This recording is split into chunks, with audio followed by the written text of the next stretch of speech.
చేపట్టాల్సినటువంటి బాధ్యత ఉందనేటటువంటి అభిప్రాయం వ్యక్తమవుతుంది. ఓకే అండి. చంద్రమౌళి గారు గుడ్ మార్నింగ్ అండి. చంద్రమౌళి గారు, ఏంటి ఇంకా అధికారంలో వైఎస్ఆర్సీపీనే ఉంది అని అనుకుంటున్నారా, లేకపోతే అధికారులు ఎవరైతే మాకేంటి మేము చేసిందే శాసనం అంటూ వైసీపీ వారు అనుకుంటున్నారా? వైసీపీ పెద్దల హయాంలో 7 కుటుంబాలను గ్రామంలో సామాజిక బహిష్కరణ చేయడం గల కారణాలేంటి? ఆ హక్కు ఎవరిచ్చారు మీకు? ముందుగా నాతో పాటు ప్యానెల్లో పాల్గొన్నటువంటి శశి గారికి, అదేవిధంగా మీకు వీక్షకులకు నా యొక్క హృదయపూర్వక నమస్కారం తెలియజేస్తున్నాను. నమస్తే అండి. ముఖ్యంగా చూస్తే మరి కాకినాడ జిల్లా కాజలూరు మండలం ఉప్పముల్లి గ్రామంలో సామాజిక బహిష్కరణ జరిగింది 7 కుటుంబాలు అనేటువంటిది ఒక హాట్ టాపిక్ గా మారింది. ఎందుకంటే ఈ రోజు చూస్తే మరి ఏ పార్టీనా కానీ అది సామాజిక బహిష్కరణ చేయడం అనేటువంటిది తప్పది. అది పార్టీలకు ఆపాదించడం కూడా తప్పే. ఎందుకంటే ఆ సామాజిక అంటే అనాగరిక చర్య. ఇంకా కంప్యూటర్ యుగం వచ్చినప్పుడు కూడా ఈ రోజు కూడా ఇంకా కొన్ని గ్రామాలు అలా జరుగుతాం. కానీ చంద్రమౌళి గారు మీరిక్కడ పార్టీలకు ఆపాదించొద్దు అని మీరు చెప్తున్నారు. కానీ వారు కంప్లైంట్ చేసింది ఒకసారి చూసినట్లయితే మేము టీడీపీకి మద్దతుదారులుగా ఉన్నామనే నేపథ్యంలోనే ఈ సామాజిక బహిష్కరణ చేశారు, మమ్మల్ని ఎక్కడికి కూడా ఇన్వైట్ చేయకూడదు, కష్ట నష్టాల్లో ఎవరు రాకూడదు అంటూ అల్టిమేటం జారీ చేశారు అనేది వారి ఫిర్యాదు. చెప్పండి.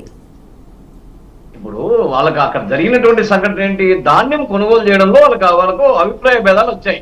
ధాన్యం సంబంధించినటువంటి విషయంలో అభిప్రాయ భేదాలు వచ్చాయి. అంతేగాని పొలిటికల్ అభిప్రాయ భేదాలు అంటే పొలిటికల్ గా వచ్చి ఉంటే ఆ రోజే జరిగి ఉండాలి. ఎందుకంటే ఎన్నికలు అయిపోయిన మరుక్షణమే జరగాలి, అది జరిగితేనక. కానీ 7 నెలలు కావస్తా ఉందంటే, కూటమి ప్రభుత్వం అధికారంలోకి వచ్చి 7 నెలలు కావస్తా ఉందంటే అంటే రాష్ట్రంలో వచ్చేసి శాంతి భద్రతలు పూర్తిగా లోపించాయి, మహిళల మీద అఘాయిత్యాలు జరుగుతాయి అన్ని. అంటే కూటమి ప్రభుత్వం ఇందులో వచ్చేసి లా అండ్ ఆర్డర్ ఫెయిల్ అయిందని అర్థమవుతుంది. ఎందుకంటే వైఎస్ఆర్సీపీ మీద ఊరికి ఏ సంఘటన రాష్ట్రంలో ఏదైనా జరగని వైఎస్ఆర్సీపీ మీద ఆపాదించడం ఇది పరిపాటి అయిపోయింది. అంటే అక్కడ అతను వచ్చేసి వెళ్ళి కలెక్టర్ ఆఫీస్ లో వచ్చేసి కాకినాడ కలెక్టర్ ఆఫీస్ లో ఫిర్యాదు చేయడము, అదేవిధంగా ఆ ఫిర్యాదు చేసినటువంటి దాన్ని అంటే మెడిసిటీ దుర్గారావు అనేటువంటి ఆయన ఆ ఫిర్యాదు చేయడం అంటే అక్కడ సంఘటన ఏం జరిగింది అనేది మనం గమనించాలా. మన కాన్సెప్ట్ లో అంటే ధాన్యం కొనుగోలు. కానీ చంద్రమౌళి గారు కూటమి ప్రభుత్వం అధికారంలోకి వచ్చి 6 నెలలైంది. ఒకవేళ ఇలాంటి వివక్షత చూపించవలసి వస్తే ఈ 6 నెలల్లోపే చూపిస్తారు అని చెప్తున్నారు. కానీ ఇక్కడ మనం ఇంకొక విషయం కూడా గమనించాలి. ఏదైనా సరే ఎవరైనా సరే ఒక విషయాన్ని చేయాలి అంటే, ఒక పనిని చేయాలంటే ఇమీడియట్ గా ఎవరు చేయరు. దానికి ముందు ప్రణాళికలు రచించుకుంటారు. దానికి తగ్గ పాయింట్ మనకి ఏది దొరుకుతుంది, ఎక్కడ వాళ్ళు దొరుకుతారు, వాళ్ళని ఎక్కడ లాక్ చేయొచ్చు అని ముందుగానే ప్రణాళికలు వేసుకొని దొరికినప్పుడు లాక్ చేసే పరిస్థితులు ఉంటాయి. ఇమీడియట్ గా ఏ రీజన్ లేకుండా నేను చేస్తానంటే ఎవరు ఒప్పుకుంటారు? ఒక రీజన్ వెతుక్కుంటారు. ఇప్పుడు అదే అయ్యి ఉండొచ్చు కదా. ఇక్కడ ఏమైందంటే అక్కడ కారణాన్ని మనం చూడాలా, అంతేగాని రాజకీయ కోణాన్ని చూడకూడదు, కారణాన్ని చూడాలా. ఫస్ట్ అది ఎవరైనా ఏ పార్టీ అయినా సరే దాన్ని తప్పు ఖండించాలి. ఎందుకంటే అనాగరిక చర్య అది ఇంకా రాష్ట్రంలో జరుగుతా ఉన్నాయంటే అది పార్టీలకు అతీతంగా మనం అందరం కూడా ఖండించాల్సిన అవసరం. కానీ ఇక్కడ ఏమైతుంది, కేవలం వచ్చేసి వైసీపీ వాళ్ళు తెలుగుదేశం పార్టీకి ఓటు వేసినందుకే వైసీపీ వాళ్ళ బలం అంటే ఇప్పుడు అధికారం ఎవరుంది? అధికారం వచ్చేసి కూటమి ప్రభుత్వానికి అధికారం ఉంది, మరి టీడీపీ అధికారంలో ఉంది. అదేవిధంగా పవన్ కళ్యాణ్ గారు కానీ ఈ సంఘటన పవన్ కళ్యాణ్ గారు ముఖ్యమంత్రి చంద్రబాబు నాయుడు గారు ఏం చేస్తున్నారు? మరి అధికారం ఉంది, ఈ రాష్ట్రంలో లా అండ్ ఆర్డర్ ఉందా లేదా అనేటువంటి సందేహం వస్తుంది. కాబట్టి ఇలాంటి సంఘటన జరగకుండా మనం చేయాలి. ఎందుకంటే అక్కడ అధికారులు కూడా మంచి సమర్థవంతంగా పోలీస్ శాఖ కానీ తహసీల్దార్ గానీ వాళ్ళు వచ్చేసి కౌన్సిలింగ్ ఇస్తా ఉన్నారు. కౌన్సిలింగ్ ఇచ్చి వాళ్ళు రాజీ కూడా చేశారు, కౌన్సిలింగ్ ఇచ్చి రాజీ చేశారు. కాబట్టి ఇలాంటి సంఘటన జరగకుండా ఉండాలి తప్ప దీని మీద రాజకీయ రంగు పులిమి దీన్ని ఇంకా పెద్ద చేసి ఇంకా మీరు కూడా చేయండి, రేపు వస్తే గవర్నమెంట్ వస్తే మీరు కూడా చేయండి అనేటువంటి ప్రోత్సహించడం అనేటువంటి తప్పది. ఎందుకంటే ఈ రోజు ఎడ్యుకేట్ చేయాలి అధికారులు వచ్చేసి ఇలాంటి సంఘటన కొన్ని చోట్ల రాష్ట్రంలో అంటే ఇలాంటి సంఘటనలు జరగడానికి కూడా కూటమి ప్రభుత్వంలో లా అండ్ ఆర్డర్ ఫెయిలియర్ అంటారు. బాధ్యత రాష్ట్ర ప్రభుత్వం మీద ఉంది. ఇలాంటి సంఘటన జరగకుండా చూసుకోవాల్సినటువంటి బాధ్యత రాష్ట్ర ప్రభుత్వం. ఎందుకంటే రాష్ట్ర ప్రభుత్వం ఇప్పుడు స్పష్టంగా అర్థమవుతా ఉంది. ఏమవుతా ఉంది, సూపర్ 6 పథకాలకి పగనామం పెట్టి ఇలాంటి ఇష్యూస్ కి వచ్చేసి ఎక్కువ ప్రాధాన్యత ఇస్తా ఉంది. ఎందుకంటే ఆ ప్రజల పాలన అంటే లా అండ్ ఆర్డర్ ఈరోజు వచ్చేసి మహిళల మీద అంటే రాష్ట్రంలో అనేక సంఘటనలు జరుగుతా ఉన్నాయి. అంటే మహిళల మీద అత్యాచారాలు జరుగుతున్నాయి. అదేవిధంగా వచ్చేసి దాదాపు చిన్నపిల్లల మీద అత్యాచారాలు జరుగుతాయి. అంటే ఈ రాష్ట్రంలో హోంశాఖ పనిచేయటం లేదనేటువంటిది పూర్తిగా అర్థమవుతుంది. అంటే ఇక్కడ ఏమైతుందంటే ఇలా అది అనాగరిక చర్య. ఎందుకంటే 7 కుటుంబాలు వెలివేయడం అనేటువంటిది, అంటే అది ఆ పార్టీ అనేటువంటి అంటే ఈ రోజు వాళ్ళు వచ్చేసి టీడీపీలో ఉంటారు, లేకపోతే వైసీపీలో అది కాదు.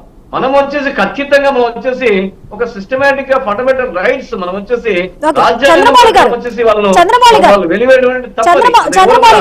మీరన్నట్లు టీడీపీ కూటమి ప్రభుత్వం ఇలాంటివి జరిగే ఈ అసామాజిక కార్యక్రమాలు ఏవైతే ఉన్నాయో వాటిని కంట్రోల్ చేయడంలో ఫెయిల్యూర్ అయింది అని మీరు అంటున్నారు. ఓకే, అది పక్కన పెడితే ఇక్కడ వైఎస్ఆర్సీపీ పెద్దలే ఈ నిర్ణయాన్ని తీసుకుంది, గ్రామ పెద్దలు. ఈ నిర్ణయం తీసుకున్నప్పుడు ఓకే, మీరు కూటమి ప్రభుత్వాన్ని క్వశ్చన్ చేస్తున్నారు, బాగానే ఉంది, మీరు ఎందుకు ఇవి కంట్రోల్ చేయలేకపోతున్నారని. మరి వాళ్ళని అలాంటి పనులు చేయకుండా వైసీపీ ఎందుకు కంట్రోల్ చేయలేకపోతుంది? ఎందుకు అది చెయ్యొద్దని మీరు ఎందుకు చెప్పలేకపోతున్నారు? రాష్ట్రంలో వచ్చేసి అనేక కొన్ని చోట్ల, అన్ని చోట్ల జరగవు కదా, ఈ కొన్ని చోట్ల జరుగుతాయి కాబట్టి దాన్ని ఎడ్యుకేట్ చేయాలి అధికారులు కానీ అందరూ కూడా. అంటే మా పార్టీ కానీ ఇంకోరు కానీ కూడా ఎడ్యుకేట్ చేయాలి. అక్కడ వైసీపీ వాళ్ళే అని చెప్పి ఎలా చెప్తారు? వైసీపీ వాళ్ళని కాదు అక్కడ ఏ పార్టీ ఉన్నప్పటికీ కూడా అలాంటి సంఘటన జరగకుండా చూడాలి. ఎందుకంటే గతంలో కూడా జరిగాయి, వీళ్ళ హయాంలో కూడా జరిగాయి. కాబట్టి ఏ పార్టీ అయినా సరే ఆ పార్టీకి సంబంధించినటువంటి పార్టీలకు అతీతంగా మనం అందరం కూడా చేయాల్సినటువంటి ఎడ్యుకేట్ చేయాల్సిన అవసరం. ముఖ్యంగా వచ్చేసి వాళ్ళకి కౌన్సిలింగ్ ఇవ్వాలి. అలాంటి చోట వచ్చేసి ఆ పవన్ కళ్యాణ్ గారి కాన్స్టిట్యూషన్ జరగడం అది వచ్చేసి అక్కడ అధికారులు కూడా సమర్థవంతంగా పనిచేశారు. ఎందుకంటే అధికారులు కూడా మనం తప్పట్టాల్సిన అవసరం లేదు. వాళ్ళు వచ్చేసి కౌన్సిలింగ్ ఇచ్చి ఆ బహిష్కరణ ఎవరైతే గ్రామ పెద్దలు ఎవరైతే చెప్పారో అలాంటి, అంటే ఊరికేదో పార్టీలకు ఆపాదించడం అది మంచి పద్ధతి కాదు. ఆ పార్టీలకు ఆపాదించి కేవలం ఏదో వైసీపీ వాళ్ళు చేయమన్నారు అంటే ఇప్పుడు అధికారం ఎవరిది? కూటమి ప్రభుత్వం అధికారం. అది మర్చిపోయి ఎవరు వైసీపీ వాళ్ళు హుకుం జారీ చేశారని చెప్పడం, వైసీపీ వాళ్ళు ఇంకా అధికారులు ఉన్నారని భ్రమపడము, ఇలాంటి అంటే ఇప్పుడు వైసీపీ వారు ఇంకా మేమే అధికారంలో ఉన్నాము అన్న భ్రమలో ఇంకా ఉన్నారు, అందుకే ఇలాంటి పనులు చేస్తున్నారు అనేది ఒక ఆరోపణ. ఇంకా ఇక్కడే కాదు, అనేక చోట్ల ఇలాంటివి జరుగుతూనే ఉన్నాయి. అధికారంలో ఉన్నటువంటిది కూటమి ప్రభుత్వం. లా అండ్ ఆర్డర్ ఎవరి చేతిలో ఉంది? లా అండ్ ఆర్డర్ వాళ్ళ చేతిలో ఉంది. కాబట్టి ఇలాంటి కంట్రోల్ చేయాల్సిన బాధ్యత కూడా కూటమి ప్రభుత్వం మీద ఉంది. కాబట్టి ఇవన్నీ మర్చిపోయేసి ఈ రోజు ఎన్నో సమస్యలు ఉన్నాయి, రాష్ట్రంలో వచ్చేసి ఎన్నో సమస్యలు ఉన్నాయి. ఈ రోజు వచ్చేసి ఎంతో మంది విద్యార్థులు, ఉద్యోగులు కానీ నిరుద్యోగులు కానీ అనేక మంది బాధపడేటువంటి పరిస్థితిలో ఉంది. ఈ రోజు అనేక సంఘటనలు ఉన్నాయి. అదేవిధంగా చూస్తే మరి రైతులు ఎంతో ఇబ్బంది పడతా ఉన్నారు. ఖరీఫ్ రబీ సీజన్ వెళ్ళిపోయిందని చెప్పేసి రైతులు ఇబ్బంది పడతా ఉన్నారు. అనేక సంఘటనలు ఉన్నాయి. 87 లక్షల మంది మరి రైతులు ఇబ్బంది పడతా ఉన్నారు. మరి కూటమి ప్రభుత్వం వస్తే దాని మీద దృష్టి పెట్టాలి. ఇలాంటి వాటి కూడా, అంటే ఇలాంటి సంఘటనలు కూడా జరగకుండా చూసుకోవాల్సిన బాధ్యత కూటమి ప్రభుత్వమే ఉంది. అదేవిధంగా చూస్తే మరి 54 లక్షల మంది మరి రైతుల కుటుంబాలు, అదేవిధంగా 87 లక్షల మంది వచ్చేసి తల్లికి వందనానికి వచ్చేసి కుచ్చుటోపు పెట్టారంటే తల్లికి వందనం కానీ ఇలాంటివన్నీ కూడా కూటమి ప్రభుత్వం చేయకుండా ఈ రోజు చేస్తూ మరి ముందుకు పోతా ఉంది. అంటే ఎట్లా ఉందంటే చంద్రమౌళి గారు ఇక్కడ ఒక చిన్న కరెక్షన్ అండి.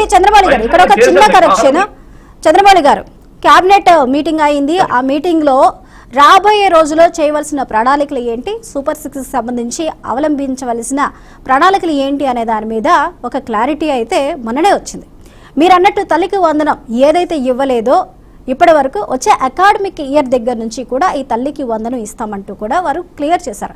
అలాగే సూపర్ 6లో రైతుకు సంబంధించి అన్నదాత సుఖీభావకు కానివచ్చు, లేకపోతే ఇతర పథకాలకు సంబంధించి కావచ్చు. ఇప్పటికే దీపం పథకం సంబంధించి గ్యాస్ సిలిండర్లన్నీ కూడా అనౌన్స్ చేశారు. అలాగే ఉచిత ఫ్రీ బస్ సర్వీస్ ఏదైతే ఉందో దానికి సంబంధించి ఒక సబ్ కమిటీ వేశారు. సబ్ కమిటీ వేసి అలాగే దానికి సంబంధించి అధికారులతో చర్చలు జరుపుతున్నారు. అదేవిధంగా తెలంగాణ సీఎంతో కూడా చర్చలు జరిపారు. ఆ లోటుపాట్లు ఉంటాయనే దానిపైన కూడా ఒక చర్చలు జరుపుతున్నామని అయితే చెప్తున్నారు. అలాగే పెట్టుబడులకు వచ్చిన లోటేం లేదండి, పెట్టుబడులు కూడా బాగానే తీసుకొస్తున్నారు. దానికి సంబంధించిన నివేదిక లోకేష్ గారు కూడా ఆ పెట్టుబడులకు సంబంధించిన నివేదిక ఇవ్వడం జరిగింది. అలాగే డెవలప్మెంట్ గురించి మీరు మాట్లాడుతున్నారు. డెవలప్మెంట్ అంటే అమరావతికి సంబంధించి పనులు జనవరి 1 నుంచి కూడా అమరావతికి సంబంధించి పనులు స్టార్ట్ అయిపోయాయి. పోలవరం సంబంధించి ప్రణాళికలు రూపొందుతున్నాయి. అంటే ఇవన్నీ కూడా ఎక్కడ ఆగట్లేదు. మీరు వేరే సమస్యల మీద ఫోకస్ పెట్టండి అంటున్నారు. వాళ్ళు వేరే సమస్యల మీద ఫోకస్ పెట్టిన తర్వాత ఇవి కూడా ఒక సమస్య. ఇది సమాజంలో ఒక వ్యక్తిని బహిష్కరిస్తున్నాము అంటే ఇది మామూలు సమస్య కాదు. ఒక వ్యక్తి ప్రాథమిక హక్కుకు సంబంధించింది. దాన్ని మనం మాట్లాడాలి ఖచ్చితంగా. ప్రాథమిక హక్కులకే ఇక్కడ రక్షణ లేకపోతే మిగిలినవన్నీ కూడా వ్యాలిడ్ లేకుండా పోతాయండి. ఒక నిమిషం హోల్డ్లో ఉండండి రాజమౌళి గారు, చంద్రమౌళి గారు, సారీ, ఒక నిమిషం హోల్డ్లో ఉండండి. శేషు గారు, టోటల్ గా నియంత్రించవలసిన బాధ్యత కూటమి ప్రభుత్వం మీద ఉంది అంటున్నారు. ఎస్, ఒప్పుకుందాం, లా అండ్ ఆర్డర్ ఖచ్చితంగా ఉండాలి, ఇలాంటివి జరగకుండా చూసుకోవాల్సిన అవసరం ఉంది. కానీ నైతిక బాధ్యత వైఎస్ఆర్సీపీకి లేదా? ఇలాంటివి చేయకూడదు, ఇలాంటివి మంచిది కాదు, మానవత్వం ఉండాలి అనే మాట వైఎస్ఆర్సీపీ వాళ్ళకి ఎందుకు చెప్పలేకపోతుంది? దీంట్లో ఒక 3 అంశాలు చూడాలి. ఒకటి, ఇటీవల కడప జిల్లాలో ఎంఆర్ఓ పైన దాడి జరిగితే ఏకంగా డిప్యూటీ చీఫ్ మినిస్టర్ పవన్ కళ్యాణే దాడి జరిగినటువంటి ఎంఆర్ఓని